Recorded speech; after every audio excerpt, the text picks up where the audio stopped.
عشقت الموسيقى منذ الصغر، والتحقت بكلية التربية الموسيقية بجامعة حلوان. تعلقت بآلة البيانو، فأصبحت أستاذ البيانو بكلية التربية الموسيقية بجامعة حلوان. ضيفتنا في هذا اللقاء الأستاذة الدكتورة شاهندة رضوان.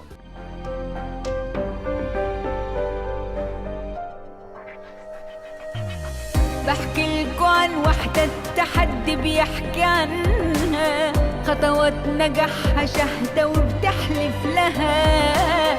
كم وحدة مطحونة وبقت بطلة في مكانها، واجب علينا كلنا نسقف لها.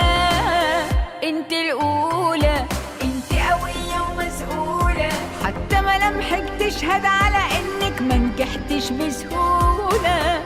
ايوه انت الأولى، مشوارك كله بطولة، انت اللي الحلم فتح لك كل الأبواب المقفولة.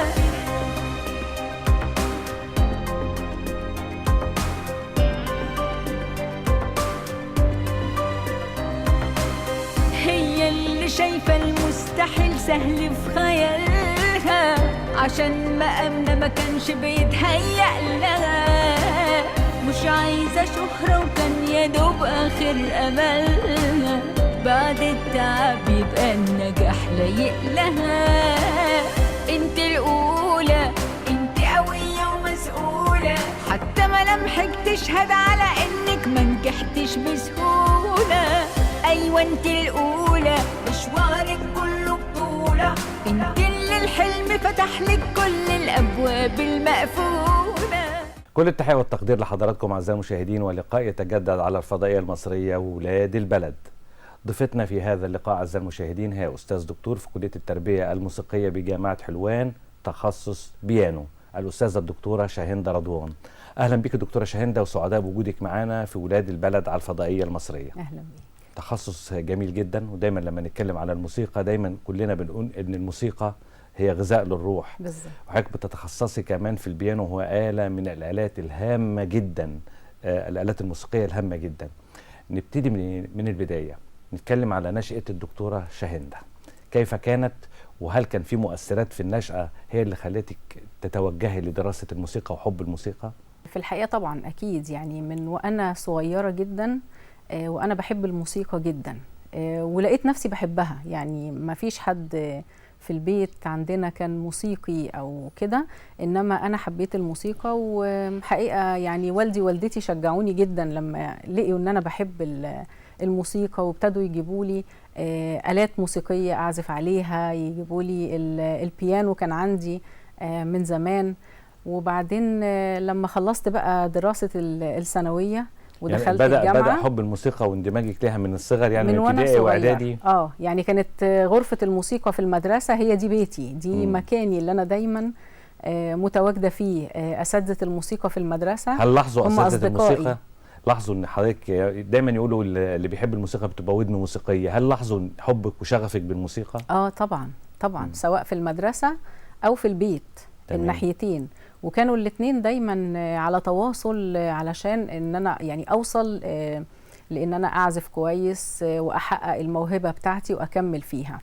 عزفك للبيانو ابتدأ من المرحلة الابتدائية ولا الإعدادية؟ من الثانوي. من ثانوي الثانوي بدأت تعزفي بيانو. ابتديت أعزف بيانو. كانت مدرسة الموسيقى يعني متبنياني في الموضوع ده هوت، وكنت بحضر حفلات، بنعزف في حفلات تبع المدرسة برضو يعني، والأنشطة الطلابية المدرسية والكلام ده كله، الحفلات السنوية وأنشطة المناطق التعليمية وكل ده هوت كنت بعزف فيه. وزاد حبي بقى للموضوع لما خلصت دراسة الثانوي وابتديت أخش الجامعة. توجهت على طول على كلية التربية الموسيقية، لأن هي اللي كانت هتشبع رغبتي في حب الموسيقى والعزف والكلام ده. طبعا احنا عارفين ان كلية التربية الموسيقية من الكليات اللي لها اختبارات قدرات. بالظبط. دخلتي واجتزتي بسهولة طبعا. بالظبط، كان في اختبارات قدرات لازم، ولغاية دلوقتي لازم المتقدم للكلية يروح يعمل اختبارات القدرات، وبعد كده هو بيقدم اوراقه. يعني كل الكلام ده بيبقى قبل تقديم الاوراق. والحمد لله اجتزت قدرات الاختبار بنجاح يعني، وبتقدير عالي كمان الحمد لله، والتحقت بالكليه.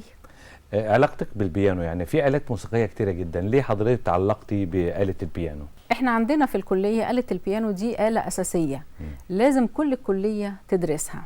آلة البيانو بتتميز، اللي خلاني أتعلق بيها إن هي آلة طرق ويعني أوتار قائمة على الأوتار وعلى العزف اللي هو الصوابع بتاعتها، وبعدين آلة مساحتها كبيرة. صحيح. يعني هي حوالي أكتر شوية من 7 أوكتاف، فتقدر تجيب ألحان كتير جدا. تقصد حضرتك المساحة الموسيقية بتاعتها؟ المساحة الصوتية. الصوتية. اللي هي نغماتها صحيح.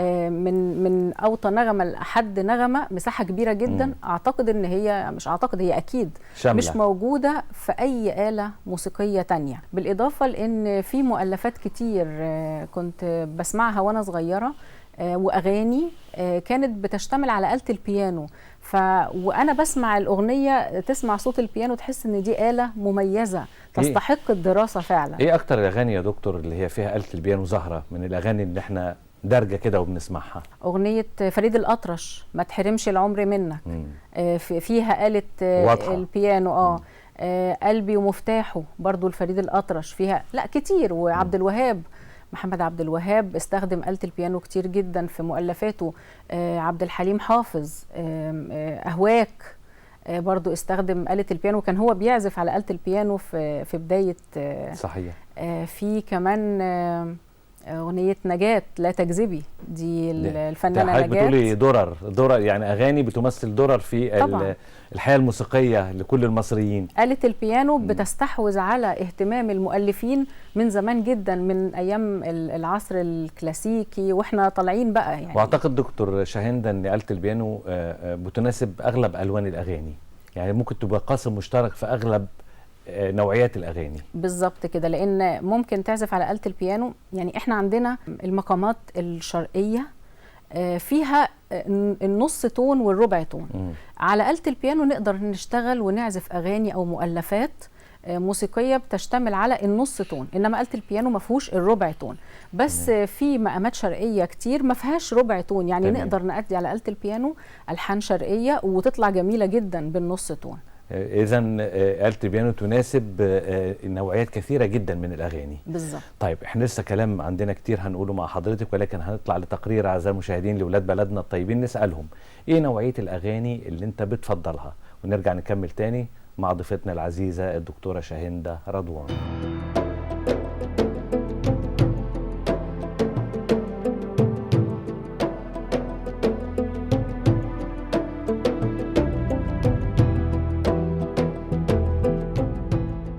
الأغاني المفضلة بالنسبة لي أغاني محمد منير، اللي هي نعناع الجنينة، الأغاني القديمة بتاعته.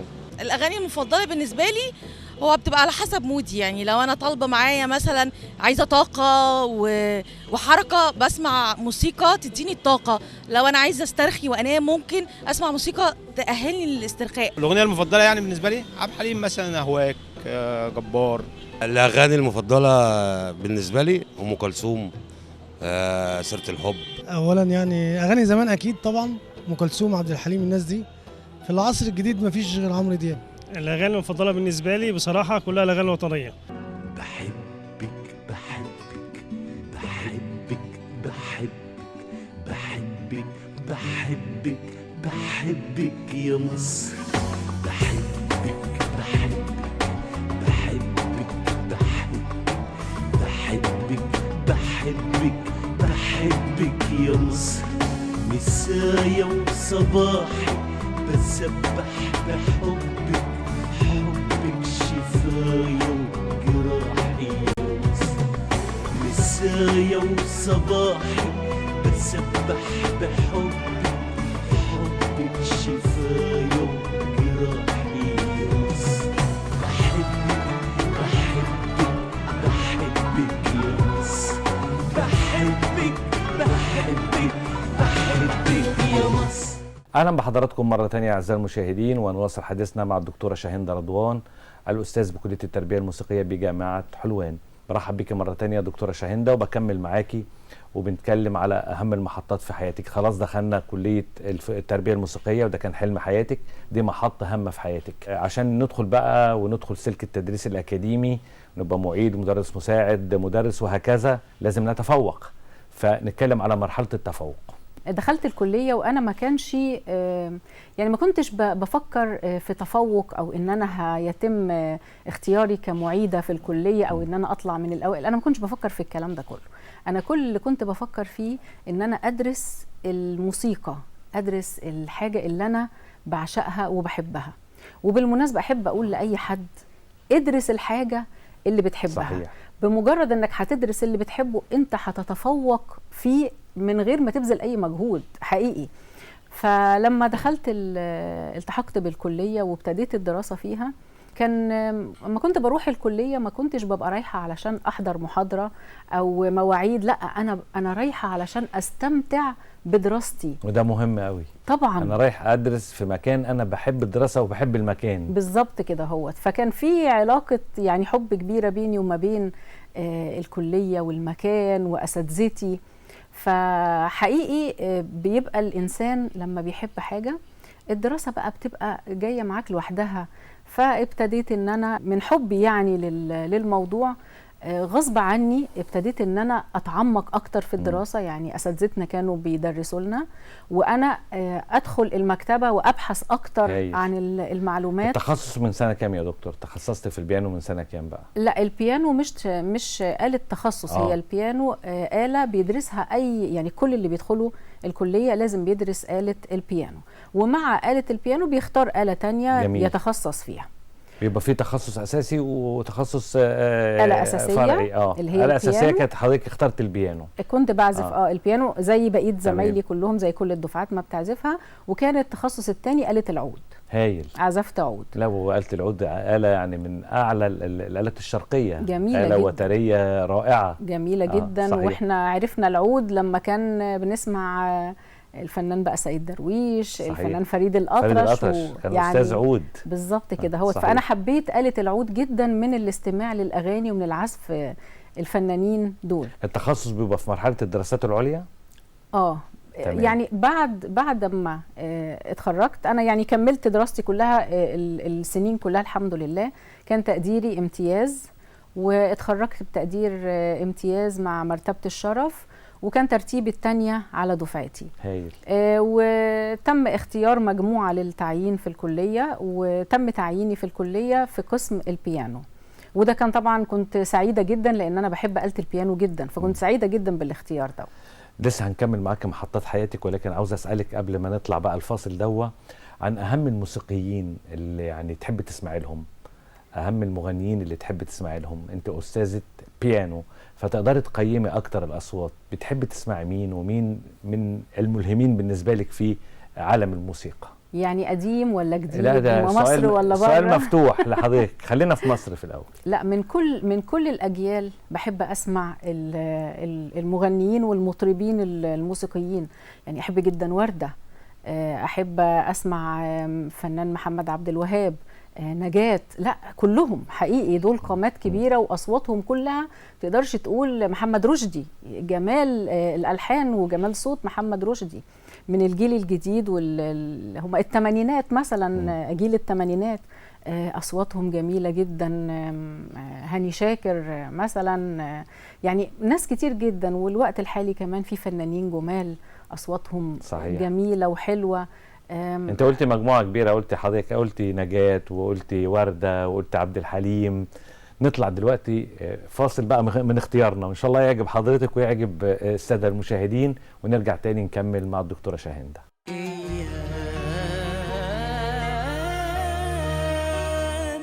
من عدة ولو فينا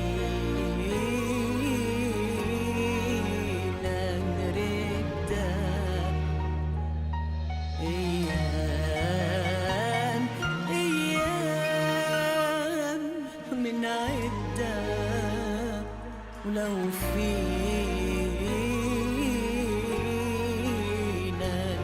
نرد كنا ردينا أوقات صارت هلأ ذكريات لكن يا خسارة الحياة تمرق ما فينا نردها.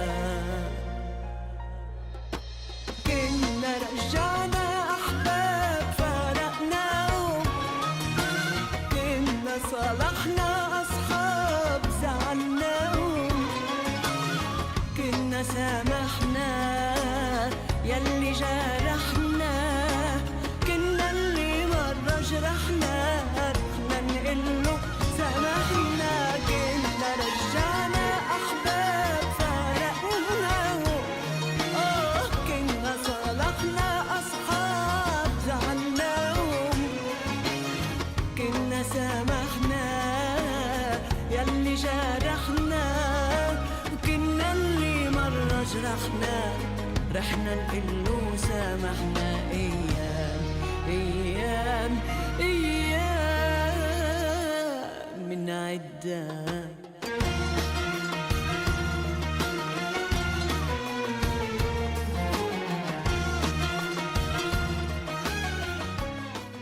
اهلا بحضراتكم مره ثانيه اعزائي المشاهدين. بنواصل لقاءنا وبرحب بضيفتي مجددا دكتوره شاهندة رضوان، استاذ بكليه التربيه الموسيقيه بجامعه حلوان. اهلا بيكي مجددا ومره ثانيه وثالثه. اهلا بيك. اهلا بيكي.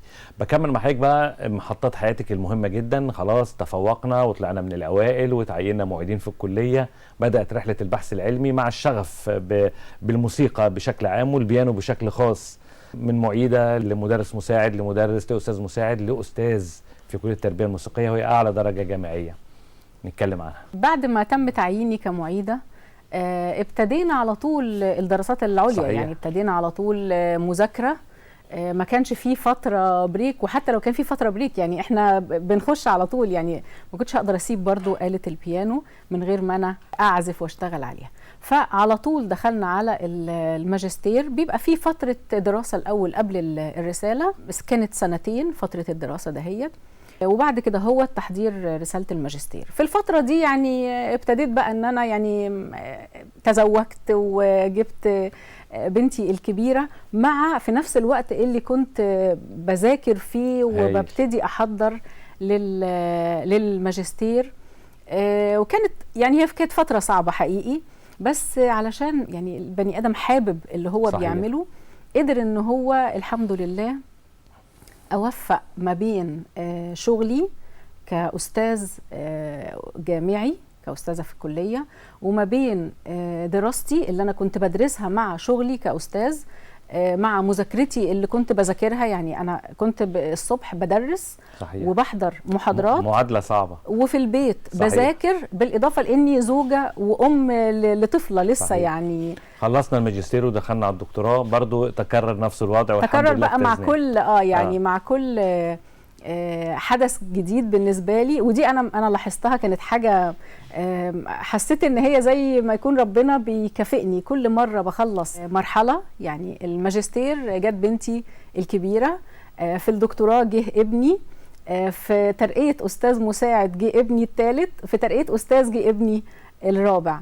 فكانت زي مكافأة كده من ربنا ليا، والحمد لله كان ربنا يعني قواني، وقدرت ان انا اوفق ما بين الدراسة وما بين البيت والأولاد. طبعا بتبقى صعبة جدا، مرينا بأوقات صعبة جدا طبعا. أنا وزمايلي علشان نقدر ان احنا، لان كمان عشان نعمل رسالة الماجستير بتحتاج تقعد كتير صحيح. في المكتبة، تنزل مكتبة كتير صحيح. تقعد فترات طويلة تبحث وتدور في اماكن كتير. ما كانش رحلة علمية شاقة جدا، ما كانش زي دلوقتي في الكمبيوتر صحيح. والموضوع ده. ولكن مهمة اخذ سلك التدريس الجامعي بتكلل بالنجاح بالحصول على اللقب الأعز وهو الأستاذية. ودائما في مجتمع الجامعة يقولوا الجامعة أستاذ. بالظبط. لحظة حصولك على درجة الأستاذية قبل ما أدخل في نقطة ثانية، يعني أكيد دي يعني نقول تتويج لرحلة علمية كبيرة جدا لأنها أعلى درجة علمية.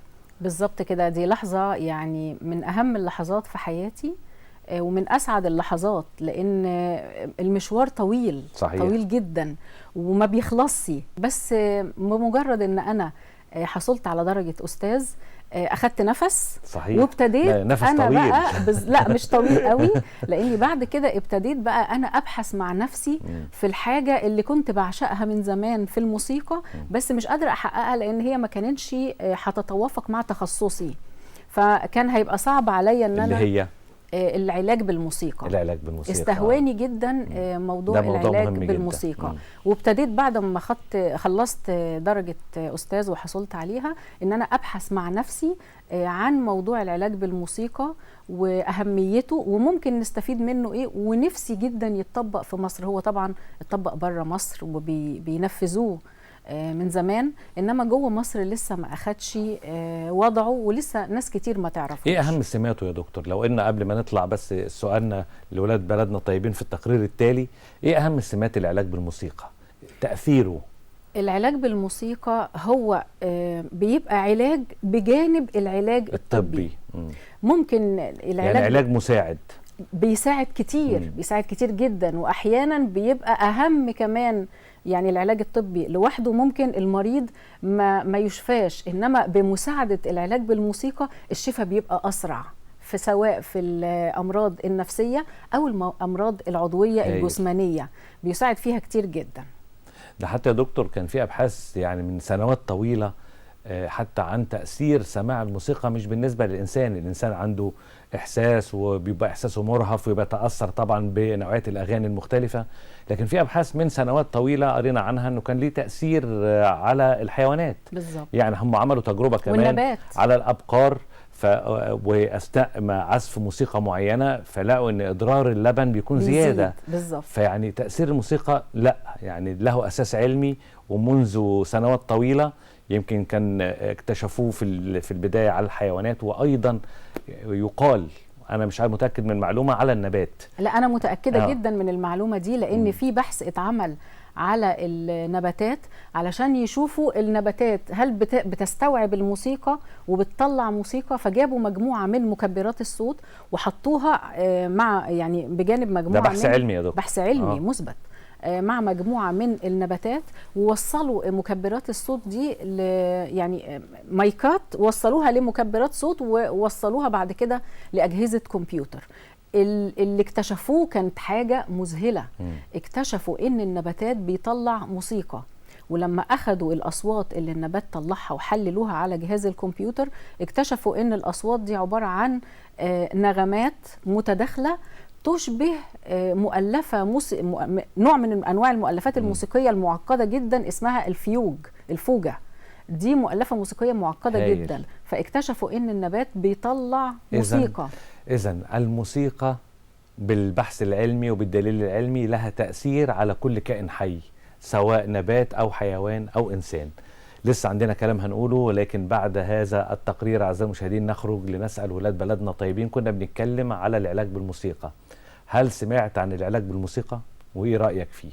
ونرجع نكمل تاني مع الدكتورة شاهندة.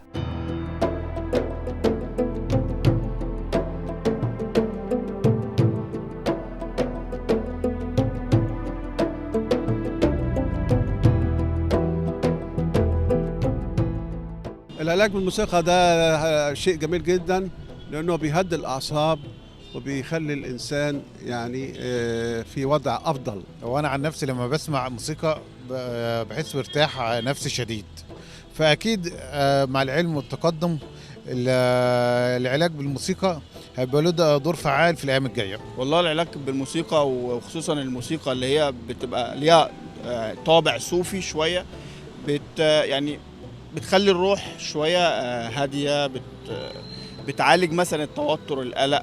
ان العلاج بالموسيقى ممتاز فوق الوصف.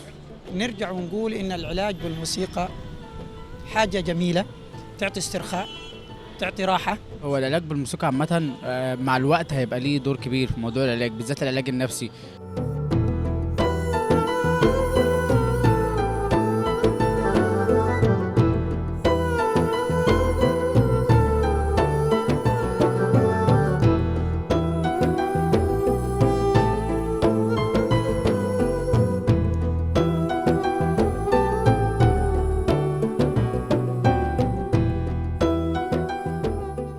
اهلا بكم مره تانية والجزء الاخير في برنامجنا ولقائنا مع الدكتوره شاهندة رضوان استاذ الموسيقى او الاستاذ بكليه التربيه الموسيقيه بجامعه حلوان.